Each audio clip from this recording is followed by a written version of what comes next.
গুম করে তাদেরকে গায়েব করে দেওয়া হবে, এরকম ভয়ঙ্কর একটি পরিস্থিতি তারা সৃষ্টি করেছিল। কিন্তু খুন, গুম, মিডিয়ার হত্যা, নির্যাতন, নিষ্পেষণ করে তারা কি টিকে থাকতে পেরেছে? পালিয়ে যেতে বাধ্য হয়েছে। এই 15টি বছর তারা বাংলাদেশের জনগণকে শুধু বন্দী করে রাখেনি, বাংলাদেশের জনগণের একটি অধিকার ছিল, অন্তত তারা ভোটটা দিতে পারত। কিন্তু 15 বছরে আপনারা কি কোনো ভোট দিতে পেরেছেন? তারা এইভাবে ভোটের ব্যবস্থাকে বাতিল করে দিয়েছিল এবং রাষ্ট্র এবং সরকার প্রশাসন যন্ত্রকে ব্যবহার করে তারা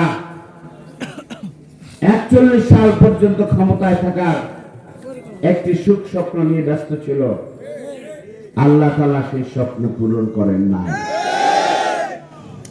তারা ব্যাংক লুট করেছে, তারা শেয়ার বাজার লুট করেছে, তারা বাংলাদেশের সমস্ত সেক্টরে দুর্নীতি এবং দুঃশাসনের ব্যবস্থা করেছে।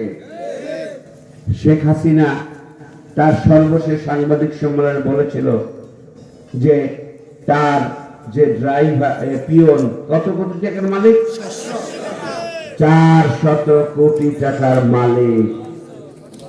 হেলিকপ্টার ছাড়া তিনি নাকি চলেন না। এহেন প্রধানমন্ত্রী এবং তার সভাসদদের তাহলে কি ছিল? বাংলাদেশটাকে লুটে পুটে শুষে তারা বাংলাদেশকে শূন্য করে দিয়েছিল।